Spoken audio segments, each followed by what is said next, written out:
So today we're going to move into more Mendelian genetics. Let's review for a second and think about what have we already talked about. Well, we've already talked about some important terms such as alleles.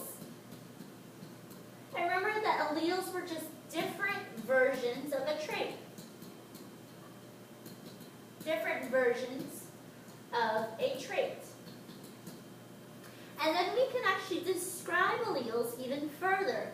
We can actually describe the alleles by talking about genotypes. Genotypes.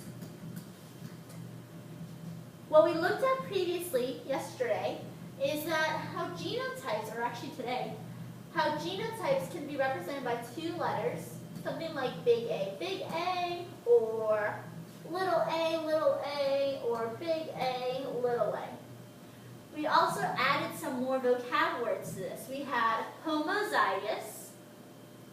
Homozygous meaning that there's two of the same letter, two of the same alleles that came into the zygote, that baby, okay, the offspring from this that formed from the sperm joining with the egg. We had homozygous dominant, two capital letters. We had homozygous recessive, two lowercase letters, and then we also had heterozygous, two different letters. And then the dominant trait is what is displayed, what's portrayed, and what's eventually known as your phenotype. Okay?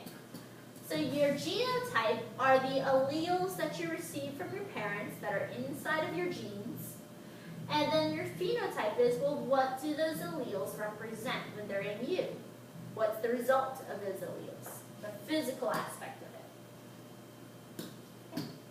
So continuing on with Gregor Mendel, he actually came up with three main principles. And these should actually look familiar because we've already mentioned them before.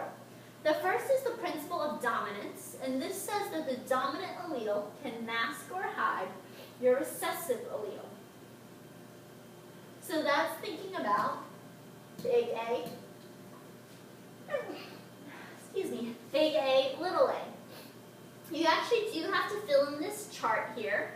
So take a minute to pause it and fill in the chart. So when you're filling out the chart, you're first looking at your genotypes, and then you're looking at your phenotypes. Remember the genotypes represents the alleles you inherit. So what do you get from mom and dad? Your phenotype is how the alleles show, let's keep this really basic definition here, show up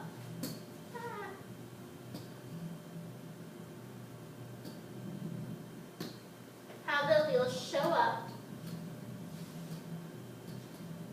physically. So what do you see after you get those alleles? Again, here you have your homozygous dominant, big A is how that's represented. Heterozygous, big A, little a. Homozygous recessive, little a, little a. The letter actually doesn't matter, we're just using it as a symbol to represent dominant or recessive. As long as you use two of the same letters in Mendel's inheritance, Mendel's genetics, then you're fine. In the phenotypes, they're telling you what would actually be expressed. Well, if I'm homozygous dominant, then your dominant trait is expressed. So if my big A represented, our example from yesterday, hitchhiker's thumb,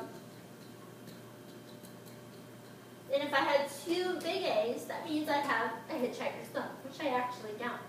Because I don't have a hitchhiker's thumb, I know that I have to have the recessive allele. So I'd have two little A's, and that would give me a straight thumb, okay? So the recessive trait is expressed.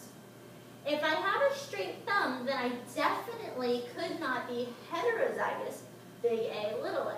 Because remember, your dominant allele can mask or hide your recessive allele. That means that even though I had one allele, a little a, that said I'd have a straight thumb, if one of my parents gave me the big A allele, then I would definitely have my hitchhiker's thumb.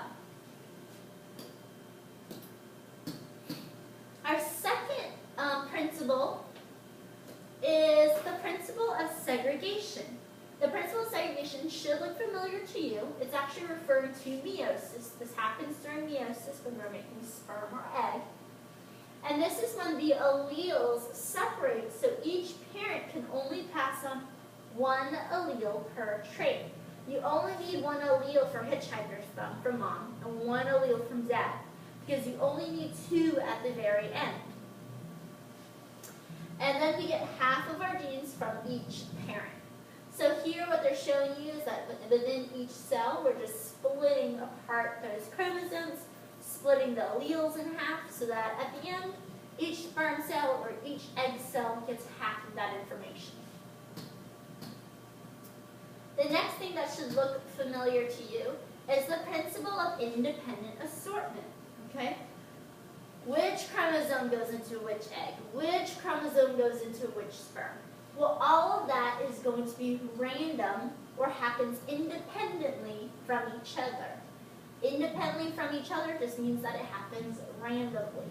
The way the chromosomes go, there's no code to it, there's no order, there's no special sequence. It just all happens randomly. And this is also one of those things that increased variation in meiosis. Okay. You do have a first summary box right here, and in your summary box, I want you to take a look at this question. Don't answer what's at the bottom yet. We'll actually answer the bottom portion in class. But what I want you to look at first is this question. It says, in humans, widow's peak big A is dominant over a straight hairline. We did talk about the widow's peak today, the hairline kind of going into a triangle. A heterozygous man for this trait marries a woman who is homozygous recessive. What I first want you to copy down is that widow's peak is big A, and beside it write dominant. Okay? And then I want you to write straight hairline, little a. The other thing that I want you to write down is actually give me the genotype of the man and the woman. Okay? Use the A's that I'm giving you. Give me the genotype for both man and woman. And then later in class, we'll actually figure out A and B. But in your summary box, make sure you have this information first. Pause for a second, look back in your notes if you need to.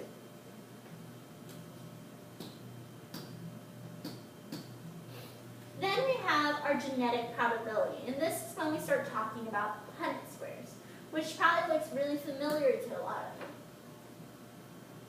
you. A Punnett square is used to predict the outcome of fertilization between the gametes. So you probably worked with Punnett squares before, but you probably didn't realize is that we're actually trying to figure out what alleles came from the sperm, what alleles came from the egg, and how do those actually play out in our organism, in our offspring. So here in this picture, they're labeling the eggs first, and really these pictures are representing our alleles. So we could even, as an example, fill in something like big A, little a here. And for the man, the male pollen, which is a form of sperm, little a, little a. Okay? And we'll actually work out Punnett squares in a little bit. The sides of the Punnett squares are labeled with genotypes from each parent, sperm, and egg. When you're doing a Punnett square, there's actually two kinds that you can do. A monohybrid cross. Hybrid actually means like a mix. So mono, mix, you're only talking about one trait. So for example, just hitchhiker's thumb. Dihybrid cross, di means two, okay? That means two. Hybrid mix, so you're mixing two traits together. So maybe monohybrid cross was talking about hair color. Maybe we're talking about brown hair or blonde hair. But a dihybrid cross would talk about hair color and maybe hair texture too. Is it curly? Is it straight? Is it wavy? Okay? So that's mono and dihybrid crosses. A cross is just saying, if we had two parents, what would they give their offspring?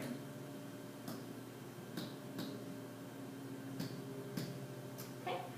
Then in the last little section, we're actually going to start working on a Punnett square. But in Mendelian genetics, remember that in the heterozygous genotype, which would be a big A, a little a, the dominant allele, which is big A, can mask the recessive allele, little a, which results in the dominant trait being expressed. So again, hitchhiker's thumb over straight thumb. Now looking at example, this is an example of a real disease called Huntington's disease. Huntington's disease breaks down the nervous system. It is a dominant trait. If a heterozygous woman marries a man without Huntington's, what is the chance their kids will have the disease? So some information that you have to know here. This is the disease. It tells you that the disease is dominant. So should that have an uppercase letter or a lowercase letter? Well, if it's dominant, that means that you just need one big A to have this disease. If a heterozygous woman, heterozygous, does hetero mean same or different? Hetero is actually going to mean different. So that means that the woman is going to be big H, little h. Okay? Different alleles here. If she marries a man without Huntington's, what is the chance their kids will have the disease?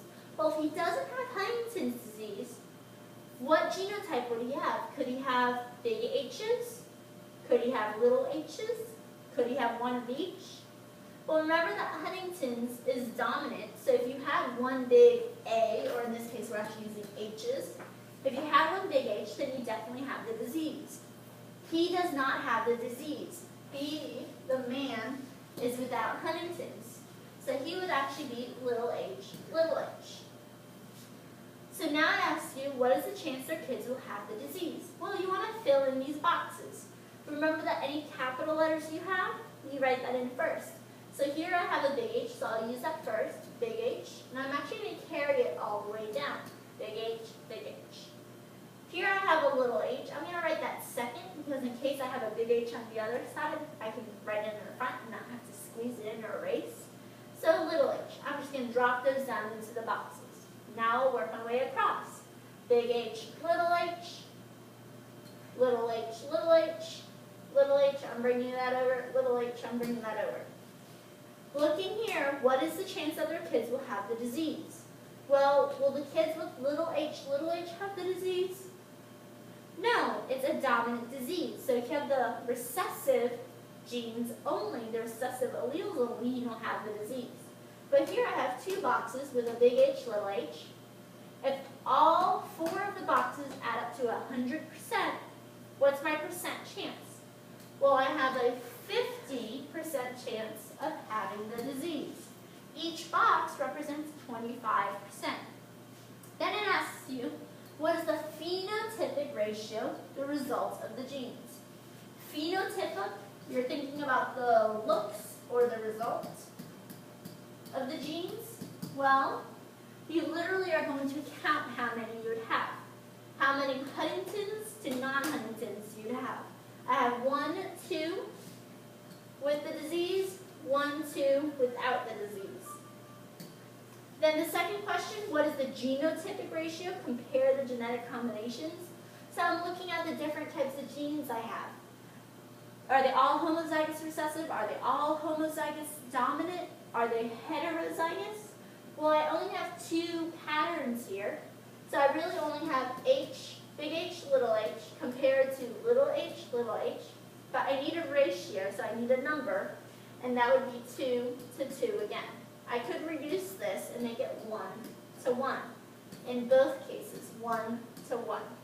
For your phenotype, make sure you know that that's disease to normal.